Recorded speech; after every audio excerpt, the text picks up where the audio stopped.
Hello, I'm sitting here with the greatest home run hitter of all time, Henry Aaron. Hi, Hank. How are you? Fine. How are you? Well, it's so nice to chat with you here and take a minute to talk. I guess I got a lot of questions I got to ask you. But first and foremost, right fielders. That was, I woke up this morning, I was thinking about great right fielders, and I was thinking about your take on them. Like, how good was Clemente? Give me your top 3 or 4 greatest right fielders. Well, I played with Roberto Clemente, and you have to rate him right up there at being one of the tops. And then you had somebody that played with the Brooklyn Dodgers, Carl Ferrello, who was very, very good, had a strong arm, and was made for the ballpark in which he played in Ebbets Field. He was one of the tops. And of course, some of the young kids I have not kept up with that much, but those two I can come up with, and I like to put myself in there somewhere. People you were just one of those. A lot of times you don't get the credit for being the all-around player because so much talk about your home runs.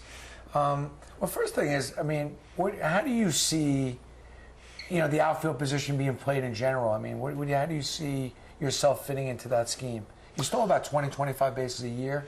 Yeah. Well, I guess you would say. I played it about as, sometimes just about as dull as you can play it. I did things the right way. I think I modeled my playing ability after one of the all-time great was Joe DiMaggio. You always found Joe when he played, he always threw to the right base. He ran, he caught the ball, he did all of the right things, So was Joe DiMaggio an idol of yours? Well, he was an idol of mine in the outfield. He played the game the way it was supposed to be played,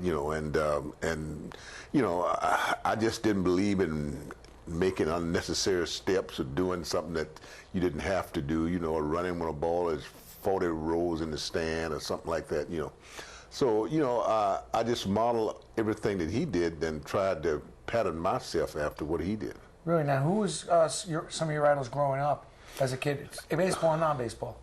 Well, you're talking in baseball. Or baseball or not baseball?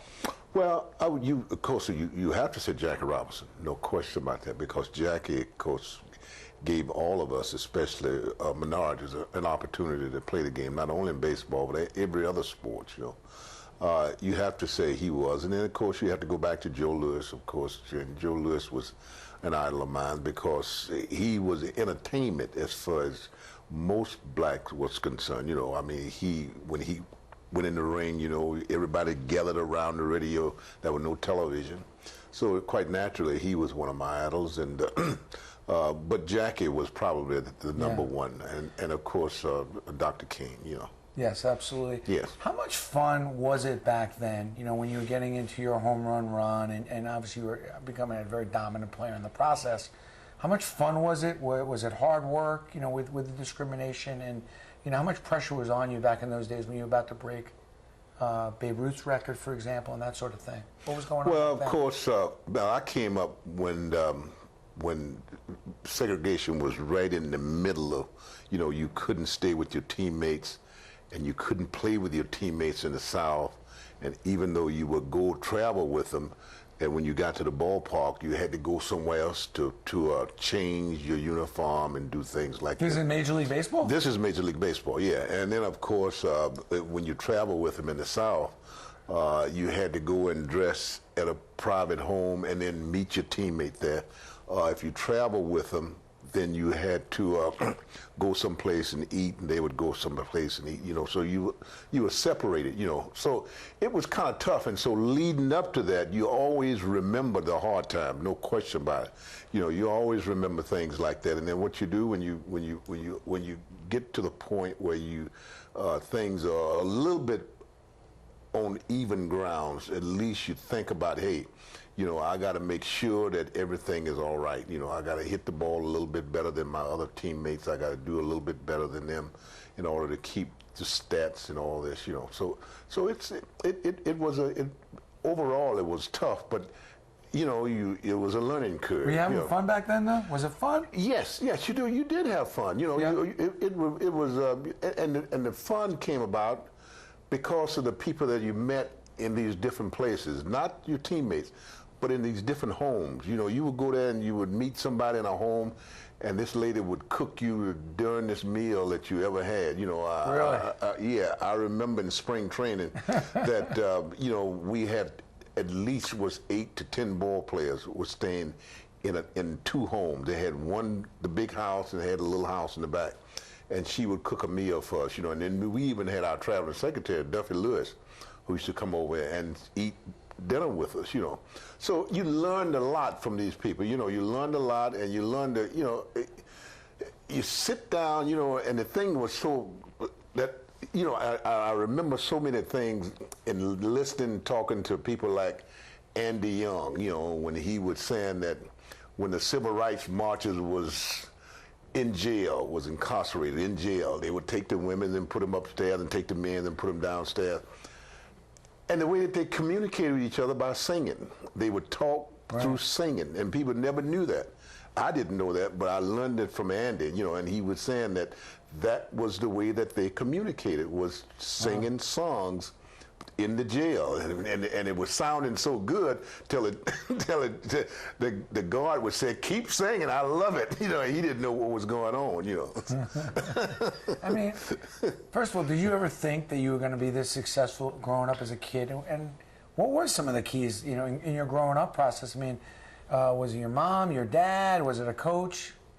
I think it was a combination of my mother and my father. I mean, my mother and my father, really. And I had an uncle, you know, but I always taken my baseball ability very serious. You know, some people, I could tell you, Bill, if I finished the season today, I could tell you if I hit 30 home runs, 40 home runs, I could tell you exactly. You followed all the stats, everything. Yes. But even as a kid? As a kid, yes. Really? So you were all over your game? Yes, I watched, and I knew what I could do. You know, as a hitter, you know, I knew I could go up to the plate and guess with certain pitches and get my pitch and be able to hit it.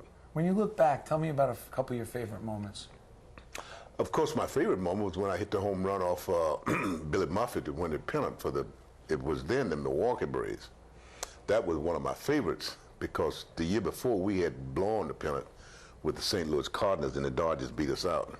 And the next year, of course, we won it. That was one of my favorite moments. But I would have to say that, and also playing in my first All-Star game in Milwaukee. Who were some of the guys who were you hanging out with back then? Well, I tell you what, you know, back then, believe it or not, the players that played went in second. Now, we didn't start the game.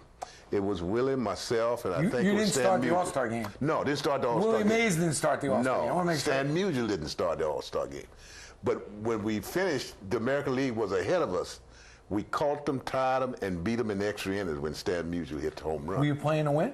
Oh, yeah. We always played to win. Yeah, that was one of the things that was so good. We always played to win. There was never a doubt in your mind, not any cozy? No. We went there with one thing in mind, and that was to win. I got to ask you a few things. Best pitcher you ever faced, most dominant pitcher you ever faced? Well, of course, you know, you have to put Gibson in there, Bob Gibson, and Koufax, and Drysdale. And of course, later on, and then after that was over with, then you had Tom Seaver to come in, you know. So all of these guys were very dominant, you know, and that's what made baseball what it was. You know, somebody said, would you have loved to play today? You would have made a lot of money. Sometimes it's not the money, it's the competition, you know. I would say you're saying the competition was a little better back then? I would have to say yes, very much so. So you could easily play today's game? Or maybe... I think I could get along pretty well. I think I would have an understanding with people. But no, it was the competition. I'm not taking anything away from the players today. Because, you know, I saw the Detroit Tigers play the other day, and I tell you, that ball club was probably the best ball club I've seen in a long time. They're a good team. They're a very good team. Very, very good. Yeah. And, of course, you know, when you have to face pitchers like Gibson, Koufax, Drysdale, Tom Seaver, and all those guys. These guys was known not to go out there and pitch 4 or 5 innings. They were known to go out there and pitch 9 innings. Yes. And if they were ahead in the 5th or 6th inning, I always tell people that you probably could call your wife up and tell her to put dinner on the table because it ain't going to be long.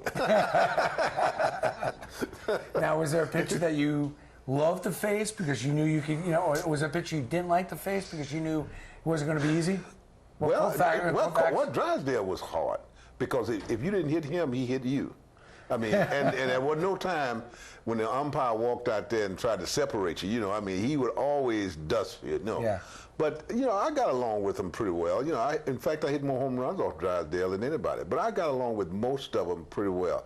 I don't think that I tried to show up a pitcher, you know, and by like some of these guys hit a home run. There about for 5 minutes after you hit the home run kind of thing? Yeah, and then giving people high fives and all that. You know, I would gladly tip around the bases, you know. Yes. And my home runs never did go 450 feet. They always went 350. Just barely made it out of the ballpark.